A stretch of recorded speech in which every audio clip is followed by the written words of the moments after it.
¿Qué onda? Hablemos de la carta de Ignacio a los Magnesios. Ahora, ya he hablado un poco acerca de Ignacio. Ignacio es uno de los padres apostólicos, que es la primera camada de liderazgo dentro de la iglesia después de los apóstoles, y todos fueron discipulados directamente por alguno de los apóstoles. Ignacio fue discipulado por Juan el apóstol, fue amigo de María, la mamá de Jesús, amigo de Policarpo, uno de los más famosos, el más famoso de esa etapa de la historia de la iglesia. Y esta es una de 7 cartas cortas, y estoy haciendo pequeños videos. Esas reseñas van a ser cortas porque los libros son bastante cortos, pero nos ayuda a entender un poco acerca de lo que estaba pasando en la iglesia a finales del primer siglo, principios del segundo siglo. Ignacio iba rumbo a Roma a ser ejecutado, y él escribe a 6 iglesias y a un amigo como cartas despidiéndose, dando unas últimas instrucciones, que esas se han convertido en algunos de los tratados teológicos más importantes que tenemos. Ok, ahora, la carta de Ignacio a la iglesia en Magnesia es muy similar a las demás cartas, que se enfocan en 2 cosas primordialmente. Uno, en establecer la importancia del obispo. Esto, literal, todas las cartas tienen la importancia de tener un obispo dentro de una iglesia, y aparte de los obispos hay un cuerpo de ancianos. Eso ya lo hemos hablado, pero si no viste el video, inmediatamente después de los apóstoles se establece y se fija una orden de liderazgo que no es clara en el Nuevo Testamento, pero es claramente el tipo de liderazgo que tenía la iglesia primitiva. Y eso es que hay diáconos, hay ancianos y hay un obispo. Entonces los diáconos son líderes de líderes por encima de la iglesia, los ancianos son los líderes principales, y dentro de los ancianos, uno que es anciano, pero aparte es obispo, es el líder de la iglesia, y realmente se convertía con el tiempo, conforme iban creciendo las iglesias, en el líder de las iglesias en toda la ciudad. Por eso de repente tienes el obispo de Antioquía, como lo era Ignacio, el obispo de Roma o el obispo de Alejandría. Así funcionaba el liderazgo en ese entonces. Entonces, al principio del libro habla de mantener la unidad de fe y amor.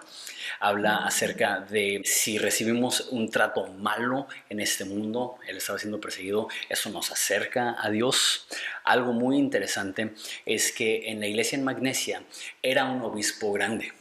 Si vieron la reseña de la carta de Clemente a los de Corinto, él regañó a la iglesia porque despojaron al obispo mayor y lo querían reemplazar por liderazgo joven, cuando el obispo mayor no se había descalificado de ninguna forma.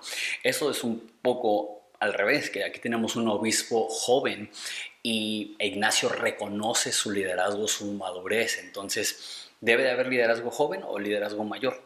La verdad es que tanto el Nuevo Testamento como los escritos de los padres apostólicos dicen realmente el liderazgo tiene que ser quien Dios elige, y un liderazgo que puede cumplir con los requisitos que Pablo pone en Primera de Timoteo 2 o en Tito 2. Otra cosa interesante es que también dice que para ser verdaderamente un cristiano necesita ser parte de la iglesia, cosa que después la iglesia católica después como que llevó a otro nivel. No lo dijo Ignacio, pero la idea que creo que lo dijo Justino era que nadie puede tener a Dios como padre que no tiene a la iglesia como su madre. Eso es llevarlo a un extremo, pero tanto el Nuevo Testamento como los escritos de los padres apostólicos dicen eso. No puedes ser un cristiano a solas. No puedes aislarte de todo el cuerpo de Cristo y pensar que eres parte del cuerpo de Cristo. Eres un miembro dentro de un cuerpo mayor. Y la forma que Ignacio hace hincapié en lo que significa pertenecer a una iglesia es que participas en la Santa Cena en una iglesia local supervisada por un obispo que está siendo obediente a Dios y que fue elegido por los ancianos.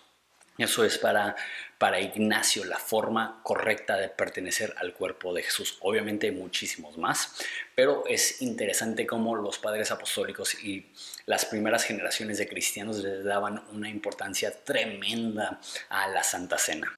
Y por último, refuta 2 falsas doctrinas que eran muy comunes en el primer siglo, que era la doctrina del gnosticismo. El gnosticismo enseñaba que Jesús era divino, mas no era humano, no tenía cuerpo de carne y sangre y no se podía tocar y era como una aparición o un fantasma.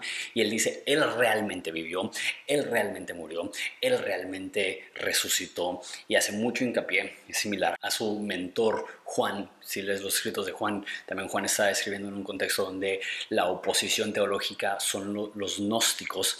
Él escribe para decirles, no, Jesús realmente era Dios 100%, pero también tenía un cuerpo 100% humano, no era una aparición y no era como Superman que se vistió de Clark Kent, pero era únicamente Dios. No, él era lo que más adelante iban a hacer la distinción de ser 100% Dios y 100% humano. Y la segunda eran los judaizantes, los que estaban intentando forzar a los cristianos que no eran judíos a tener que seguir la ley del Antiguo Testamento.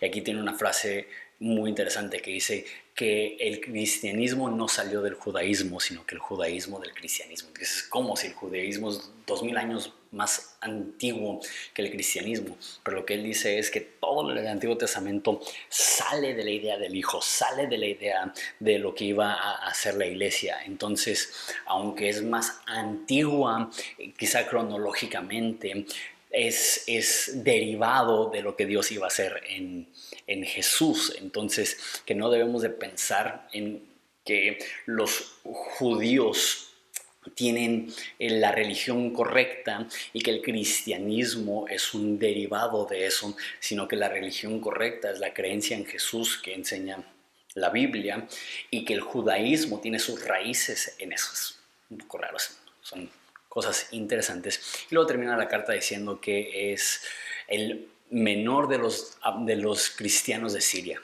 Antioquía es en Siria y es una de las personas más reconocidas de todos los tiempos, y nada más amo su humildad, que como Pablo dice, soy el peor de los pecadores, soy el más pequeño de los apóstoles, soy el menor de los santos. Aquí Ignacio de Antioquía hace también una referencia similar que dice, ni siquiera soy digno para ser nombrado entre los santos de Siria, simplemente admiro su humildad. Esa es la reseña de la carta de Ignacio a los de Magnesia. Son 7 cartas, entonces va a ser un poco repetitivo, pero creo que son muy interesantes y es algo que podemos crecer al estarlo considerando. También, si quieres 2 libros en audio gratis, tengo un link a una suscripción a Audible. No tienes que pagar la suscripción, solamente te inscribes y te dan los 2 libros, y después si quieres cancelar puedes cancelarlo o puedes tenerlo. Es un recurso increíble. Dios te bendiga.